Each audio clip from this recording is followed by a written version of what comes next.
Adoptive parents kicked me out at 17 for getting pregnant. 20 years later, 17 years old, 2 life-altering decisions and 20 years of silence until now. She thought she had escaped the pain of her adoptive parents' betrayal. But when their biological son appeared out of nowhere, asking questions about the past, her world was turned upside down. What secrets did they hide for 2 decades? And how does one message hold the power to unravel it all? This is a story you won't want to miss. Before continuing the story, tell me which city you are watching from. I want to know how far this video has come. Don't forget to like and subscribe to the channel so I can send you exciting stories like this every day. When I was 17, my adoptive parents kicked me out and disowned me because I got pregnant and refused to give them my baby. 2 decades later, their biological son found me on Facebook and reached out. I was just 4 years old when I lost my parents in a tragic car accident. I don't remember much about the crash itself, just that one moment I was in the back seat and next time I opened my eyes, I was in a hospital. Waking up to a world of nurses and doctors was terrifying for me as a child. I remember a CPS worker sitting beside me, explaining that my parents had died and I would need to stay with another family for a while. It was all so confusing and overwhelming. After that, I went through a series of foster homes, none of which ever felt like home. When I was 5, I was finally placed with Jessica and Robert, who had been eager to have a child of their own. From the start, I felt their warmth and genuine care. They welcomed me into their home without hesitation, filling the emptiness I had felt from losing my own family. It seemed like after all the tragedy, I had finally found a second family. However, as soon as I moved in, I noticed that Robert was very strict and disciplined, while Jessica seemed to always follow his lead. I later learned that Robert's strictness was due to his background as Army veteran who had been injured in action. His military experiences explained his obsession with meticulous planning and order. Understanding this didn't make it any easier when he would get angry over small things, like being a minute late for church. His strictness often left me feeling anxious and like I had to walk on eggshells around him. Jessica, on the other hand, was more laid back, but also drank a lot when Robert wasn't around. I watched her finish entire bottles of wine by herself, and she always seemed lost in her thoughts. She rarely asked about my school or homework, and aside from drinking, her main activities were cooking and cleaning because Robert was very particular about that. At first, things were smooth, and I didn't witness many conflicts between them, but as I grew older, I began to see Robert's true nature. He was abusive. For Robert, my academic performance was everything. He constantly pressured me to improve, and if anyone outperformed me, he would get enraged. Even the slightest dip in my grades would result in him hitting me and calling me stupid. He frequently threatened to send me back to the orphanage if my marks didn't meet his expectations. As a child, I didn't realize this threat was empty, and it terrified me each time he mentioned it. I worked tirelessly to avoid being sent back. I also observed Jessica and Robert having arguments, which would end with Robert dragging her into their bedroom. She would emerge with bruises on her hands and face. At first, I didn't understand what was happening, but it soon became clear that he was physically abusing her. To keep me from witnessing his violence, he would isolate Jessica. I couldn't understand why Jessica never called the police. After their fights, she would just sit and cry for hours, while Robert would drink beer and watch TV. Realizing Robert's abusive nature made me fear being alone with him or doing anything that might upset him. But as anyone who has lived in an abusive environment knows, abusers will find any excuse to lash out. No matter how careful I was or how hard I tried to avoid provoking him, he always found a reason to be angry. Initially, it was all about my grades, but as I grew older, his focus shifted. It wasn't just about academics anymore. He criticized everything, from the clothes I wore to the friends I chose and even any romantic interests I had.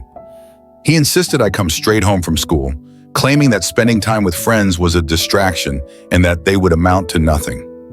According to him, I needed to keep my focus solely on my studies. Unbeknownst to Robert, Jessica discreetly allowed me to spend an hour with my friends after school. Knowing that Robert wouldn't return until later in the evening, she saw it as a small chance for me to enjoy some normalcy and social interaction beyond the tense atmosphere at home. These brief moments away from the constant pressure and scrutiny were precious to me, and I valued the time spent with my friends, even if it was short-lived. Jessica's quiet act of kindness meant a great deal to me. However, things took a turn for the worse when Robert lost his job. The job loss seemed to heighten his frustration and anger, worsening the already abusive environment at home. With the added strain of financial instability, Robert became even more unpredictable and volatile, lashing out over the smallest things. I recall one night when Jessica had just finished making dinner. As Robert sat down and glanced at the meal, he erupted into a furious rant about how it didn't meet his standards. He began yelling and slamming the table, berating her and threatening to throw her out if she couldn't cook properly. In his rage, he threw his plate against the wall, leaving Jessica and me in a state of fear as we watched him. I could feel my whole body trembling. When I finally ate the food, I found nothing wrong with Jessica's cooking. Over time, Robert's drinking worsened. With his unemployment and idle days, beer cans accumulated in the living room each morning, which Jessica had to clean up. I also found myself unable to spend time with my friends as Robert would harshly criticize me if I was even a minute late coming home from school. At 15, a classmate named Chris confessed his feelings for me and asked me out on a date. Despite my anxiety over Robert finding out, I was eager to experience a date and explore my feelings as a teenager, so despite my worries, I agreed to go out with Chris. We met at a local coffee shop after school and spent the afternoon chatting and getting to know each other. That date turned out to be one of the best decisions of my life, as it marked the beginning of our love story. Chris was everything Robert was not, gentle and kind to everyone, including animals. He would bring me my flowers whenever he could, saving up his pocket money to do so. Having never had a good role model, I didn't expect much, but Chris treated me with the care and respect I had always wanted. Robert was always a bit suspicious and would question me about whether I was spending time with any boys. I would deny it, silently hoping he wouldn't uncover the truth. Fortunately, not having a phone meant there were no incriminating texts he could discover. Chris and I took great care to keep our relationship private, even avoiding telling our friends to prevent any gossip. Chris understood my fear of Robert and was willing to keep our relationship a secret. When prom approached, Chris and I decided to attend with our group of friends to avoid drawing any unwanted attention. However, when Robert learned of my plans to go to prom, he outright forbade it. He dismissed it as a waste of time and refused to buy me a dress. I didn't really care about the dress. I just wanted to enjoy the evening with my friends. I begged him to let me go, reminding him of my good grades and how I had met his expectations. He scolded me, belittling my friendships and insisting that prom was insignificant. Jessica disagreed and argued with Robert, believing there was no reason for me to stay home while my peers enjoyed themselves. Robert insisted that teenagers lacked a sense of right and wrong and that he wouldn't allow me to go out simply to have fun when I could stay home and be safe. Despite my pleas and attempts to explain how important this event was to me, he remained resolute, dismissing my feelings as trivial. He even threatened to lock me out if I tried to sneak out for prom. On the night of the dance, I was the only one who stayed behind, spending the evening crying alone in my room. I was growing increasingly wary of living with Robert. After high school, it became even harder to see Chris since I wasn't allowed out and didn't have a phone. I asked Robert for a phone, but he insisted I didn't need one at my age. I argued that I'd be going to college and that everyone had a phone, but he said I'd have to buy one myself if I wanted it. That's when I decided to get a part-time job. Though the pay was modest, it allowed me to earn some money and gain a bit of independence. It also meant I could spend time with Chris without Robert finding out, using work as an excuse while I met up with him. Eventually, I received the incredible news that I had been accepted into an Ivy League university with a full scholarship. This was a significant accomplishment, as no one from my town had ever achieved it before. Robert took it upon himself to brag about my success to anyone who would listen, proclaiming how proud he was of me. Despite his constant boasting, he never actually congratulated me personally, instead acting as though my achievement was a reflection of his own success. After receiving my college acceptance, I felt an enormous sense of relief. At last, Robert had nothing to complain about, as I had fulfilled his greatest dream by securing a spot in a prestigious college with a scholarship. With micro and academic success, he couldn't label me as lazy anymore. His newfound satisfaction led him to agree to buy me a phone and allowed me to use the money I earned from work for college expenses. He even permitted me to hang out with my friends after work. For the first time, I felt like I could enjoy life a bit, just like everyone else. Chris and I knew we'd be separated when we went to college, but we promised to meet up whenever we could. Our intimacy was careful and limited, with both of us taking precautions. A couple of weeks later, I began experiencing unusual symptoms that resembled those of my period, but without actually having it. Being perceptive, I sensed something was wrong with my body, and I found myself craving food at odd hours. Panicking, I told Chris that I needed to take a pregnancy test, and he agreed. I took 3 tests, all of which came back positive. The shock was overwhelming, and I collapsed on the floor crying uncontrollably. It felt like I was living through one of my worst nightmares. Chris tried to comfort me, but I was trembling with fear. I knew that if Robert discovered I was pregnant, especially right before college, he would react with unimaginable anger. Chris reassured me that the decision was entirely mine and that he would support me no matter what. He suggested talking to his parents first and then approaching Robert together to prevent any violent reactions. Given my difficult home situation, Chris was genuinely concerned for my safety. His parents were incredibly understanding. His mother embraced me and comforted me, saying that such things happen to many people and not to worry too much. They agreed to come to my place to help break the news to Robert. When Jessica and Robert were informed of the pregnancy, they were utterly shocked. Jessica asked me twice if I was certain, and I confirmed with the results from multiple tests. Robert, however, erupted in anger, accusing me of being a product of his reluctance to adopt children from strangers, citing their unpredictable nature. He hurled a barrage of insults at me, claiming I had ruined my life. Chris's parents tried to calm Robert down, but he directed his fury at them, blaming them for the situation and appearing ready to physically confront Chris, who sat quietly in the corner. Overcome with emotion, I started crying and told Robert that I wasn't planning to keep the baby, so he had nothing to worry about. I assured him that everything could return to normal, and I would still go to college as planned. At that point, Jessica asked to speak with Robert privately.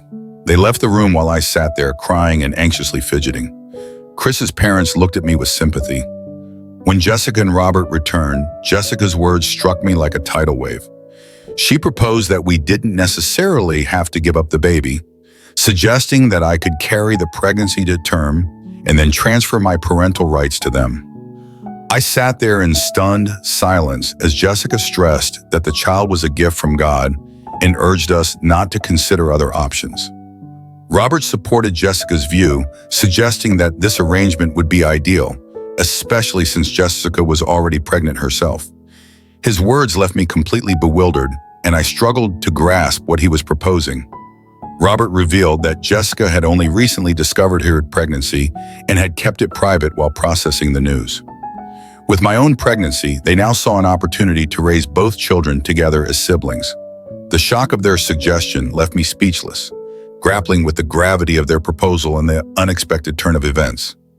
Chris's parents were equally stunned and quickly expressed their disapproval. However, Robert interrupted, asserting that the decision was not theirs to make, and looked at me expectantly, waiting for my response. Overwhelmed with anxiety, I knew deep down that I couldn't agree to Jessica and Robert's proposal. The idea of giving up my child to be raised in an environment reminiscent of my own troubled upbringing was unbearable. Although Jessica had shown herself to be a caring mother in many ways, I couldn't ignore the fact that she couldn't shield herself from Robert's behavior, let alone ensure my child's safety. The thought of subjecting my unborn child to the same uncertainty and potential danger was unacceptable. While I cherished the thought of becoming a mother one day, I knew the timing and circumstances were far from ideal. I couldn't bring a child into the world under these conditions, knowing I couldn't guarantee their safety and well-being. I firmly told Robert that, although I was glad to be gaining a sibling soon, I couldn't proceed with the pregnancy. I was neither mentally nor physically strong enough to handle it. The idea of watching my child grow up with Jessica and Robert while pretending they were just a sibling was inconceivable. Living a lie and denying my child the truth about their parentage was something I simply couldn't endure. When I shared my decision, Jessica broke down in tears, expressing her disappointment that I couldn't do this for her, despite all the sacrifices she had made for me. Robert, visibly enraged, got up and began pacing the room. I tried to explain my stance, but they refused to understand. Chris's mother stepped in, supporting my choice and offering to arrange an appointment with a gynecologist to move forward with the procedure. Jessica's crying intensified, and Robert started shouting, asking if I was satisfied now that I was causing her so much pain. He then demanded that I pack my things and leave the house. My shock was palpable as Robert declared he was fed up with me, accusing me of being ungrateful and selfish for not giving them my child. Chris's parents gently urged me to pack up quickly, clearly troubled by Robert's volatile behavior. I hurried upstairs to gather my important documents, photo albums, and as many clothes as I could. When I came back downstairs, Robert warned me to take whatever I could carry because he planned to throw out and burn the rest of my belongings the next day. I tried to speak with Jessica, but she wouldn't even look at me. As I left, Robert told me I should never come back. I was bewildered and heartbroken, unable to understand what I had done to warrant such ruthless rejection. Chris and his parents generously offered me a place to stay, and I returned to their home. The following days were a blur as they took me to the gynecologist, where we scheduled the necessary procedure. It was a difficult decision for both me and Chris, but given the circumstances, we knew it was the best choice for our future. After the procedure, I spent a few days recovering with Chris by my side, offering unwavering support. He and his parents were incredibly kind and did everything they could to help me through this challenging time. Throughout this ordeal, Robert and Jessica never reached out to me. When the day came for me to move into college, I texted Robert, hoping he might have forgiven me by then. Instead, he responded with harsh words, calling me a failure and a disappointment and accusing me of turning into a prostitute. He said he didn't want his biological child to end up like me. His cruel message cut me deeply, and I cried for hours. They had been the only parents I knew, and now, with their own children on the way, they had severed ties with me. My college years were challenging but ultimately rewarding. I juggled a part-time job with my studies, working hard to maintain my grades. It was tough, but I was determined to succeed. Fortunately, Chris kept his promise and supported me throughout. He would visit me at college whenever he could, and his constant encouragement helped me through the rough patches. During holidays, his parents often invited me to spend time with them, and they began to feel like family to me. I graduated with honors, achieving the distinction of KL, and Chris and his parents were there to celebrate my graduation. I secured a good job in my field, and it was a proud moment knowing all my hard work had paid off. Chris and I eventually moved in together, and our relationship grew stronger with time. We supported each other through life's ups and downs, and after several years, we decided to get married. Our wedding was a beautiful celebration of our love and commitment, surrounded by our closest friends and family. I didn't even consider inviting Robert and Jessica to the wedding. As a married couple, Chris and I have continued to build our life together. Recently, we took a significant step by buying a new house and renting out our old one. Our new home has become a cozy haven where we create new memories and plan for the future. We bought the new place to be closer to Chris's aging parents, who have become like family to me as well. I want to be there for them in any way I can. It's been almost 20 years since Robert and Jessica kicked me out, and I barely remember them now. Over the years, I haven't dwelled on them much, though I do recall spending my first year of college grieving their absence. By my second year, I resolved to forge a new life for myself, free from their rejection. It was painful, and building this life on my own took immense strength. They've never reached out to me, and I haven't felt the need to check in on them either. Throughout these years, Chris has been my steadfast companion and partner in every sense. Although we never had children, our two beloved dogs have brought us immense joy. We visit Chris's parents every other weekend and frequently enjoy trips and discovering new restaurants together.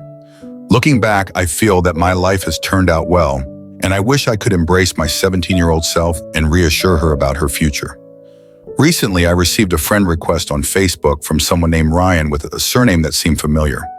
When I checked his profile, I was taken aback by how much he resembled Robert. I accepted his request and he sent me a greeting. I replied, and he soon asked if I knew anyone named Robert and Jessica. My heart raced as I realized he was their son.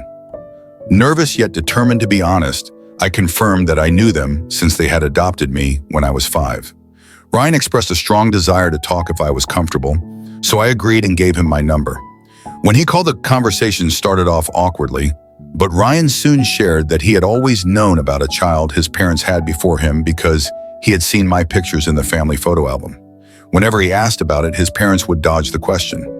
He had been searching for me for a long time, having learned my name from our hometown, and he had recently stumbled upon my profile by chance. His sole reason for reaching out was to uncover the truth. As I recounted the painful events of my past, including how his parents had asked me to give up my child and then expelled me when I refused, I could feel the weight of the emotions. I described their absence from my life over the years and how I had managed to cope thanks to the support of my husband's parents. The conversation was emotionally charged, and I revealed long-buried feelings. Ryan's voice conveyed shock and disbelief as he absorbed my account.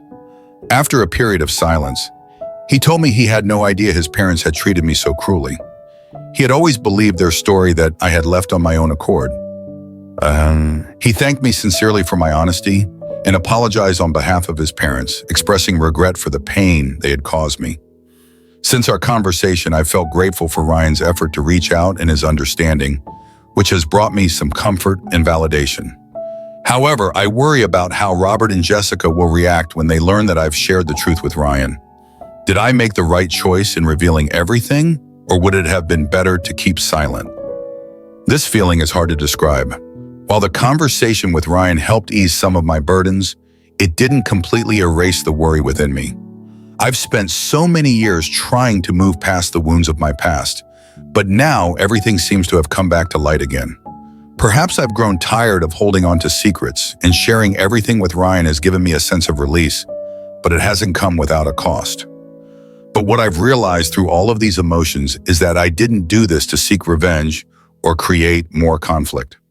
I did it to free myself, to not carry such heavy secrets any longer. I just wanted the truth to be known, and I wanted my family, including Ryan, to understand everything I had gone through. I've also questioned how revealing this will affect things in the future. Will I be able to continue my relationship with Ryan without fearing backlash from his parents? I don't know, but I also understand that I can't keep living in fear of what others will think or do. I need to live authentically with the truth of my own experiences. As a mother, I always want to protect my child from the pain and suffering I went through. However, I know that I can't keep hiding the truth. I have to face it and learn to live with it, even though it may stir up trouble within the family. Life is not simple, and no one can predict the future. My relationship with Ryan may change, it may never be the same again, but I did what was right for me. And the most important thing is that I've freed myself from the secrets that I could no longer hide. I still have many worries about Robert and Jessica's reaction. Will they forgive me, or will they cut me off completely and never forgive me? Either way, I know I've done what I think is right. If they can't accept the truth, that's on them. I will no longer let others dictate my life. My relationship with my family will never be the same, but I hope to rebuild from the broken pieces and create a new life where I can live authentically and no longer worry about the past. The truth always finds its way to the surface, and I know that in the end, I will be able to live peacefully when I no longer have to hide anything. Update 1. I wanted to share that my initial concerns were valid. Within just 24 hours of Ryan reaching out to me, Jessica and Robert began bombarding me with calls and texts. Since I've kept the same number all these years, it was relatively easy for them to find me. Their messages have been filled with anger and accusations, mostly centered around why I disclosed family secrets to Ryan. Robert's message in particular was harsh, insisting I should have kept quiet as I had for years and not interfered between him and his son. Overwhelmed and unsure of how to handle the situation, I've been dodging their calls and messages, uncertain of the best way to address this unexpected confrontation. Update 2, I informed Chris about the situation. He was unaware of Ryan's outreach, and upon learning that I had shared our past, he felt I shouldn't have done so. His concern wasn't about the truth being wrong, but rather that Robert was clearly unstable, and that this revelation would only stir up unnecessary drama in our lives. I also spoke with Ryan, who told me he confronted Robert and Jessica after our discussion. They attempted to deny everything, labeling me as a liar and accusing me of using them until I could escape to college. Despite their claims, Ryan didn't believe them and told them to stay away from his family. He also informed them he would be cutting them off financially. Ryan revealed that he and his wife had recently adopted twins, but Robert and Jessica had refused to visit them, which had made Ryan question their behavior. After learning about my past, Ryan understood why they might have been unhappy with his adoption. He assured me he would ask them to leave us alone and extended an invitation for me to visit his twins whenever I could. He expressed a desire to get to know me better, given our sibling connection. I'm touched by his kindness and might take him up on his offer to visit his family with Chris. Update 3. It's been 7 months since my last update, and for those asking, here's what's new.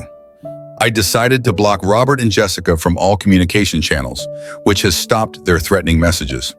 Ryan intervened and spoke to them, so they had no choice but to back off. Chris and I have visited Ryan and his wife at least 4 times over the past few months. Each visit has been warm and welcoming, and we've spent hours reconnecting, sharing stories, and bonding over our childhoods. I've also had the joy of spending time with Ryan's twins, who are delightful. I'm deeply grateful that Ryan reached out, and the connection with him and his family has been a source of healing and joy for me. I can't believe I've been given the chance to start over with a new family. After all the difficulties, I feel like I've found an important part of myself. This relationship is not just about reconnecting with family. It's a rebirth of the feeling of love and the bond I've longed for during a difficult period in my life. As I begin to talk with Ryan and his family, I can't help but feel a significant change in my mind and heart. Every visit with them feels like I'm coming back to life. The wounds from the past seem to be healing slowly, thanks to their warmth and in love. This has been a big change in my life. The feelings of loneliness and sadness that I carried for so many years seem to be fading away. Ryan's family has shown me that family love is real, and they've helped me realize that I can build a new life, a life where I no longer live in the shadows of the past. Ryan's twins, though still young, have taught me about unconditional love and finding joy in the small things in life. The feeling of being loved and accepted is something I haven't experienced much throughout my life.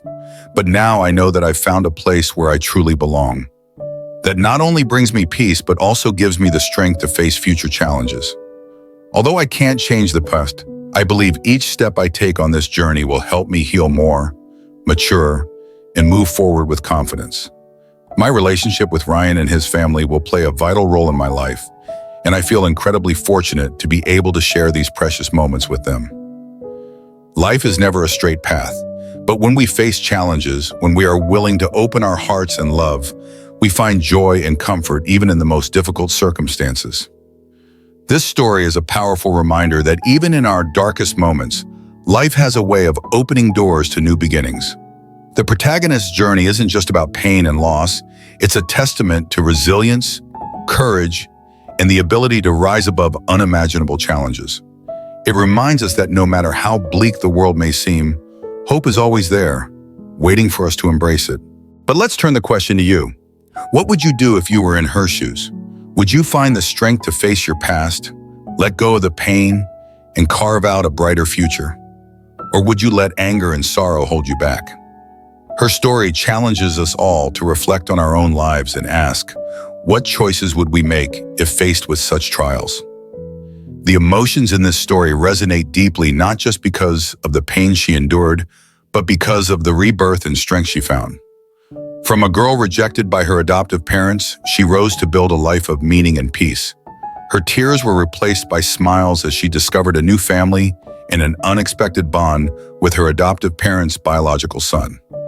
This is a story that reminds us that in every hardship, there is a path to happiness as long as we hold on to hope. Her journey is a bold statement. Life may throw storms our way, but how we navigate them defines who we are. If this story touched your heart, let it inspire you to find your own strength and resilience. Don't miss out on more stories like this. Subscribe to our channel and let her journey remind you that life's most beautiful surprises often come when we least expect them. Your story might just be the next one we celebrate.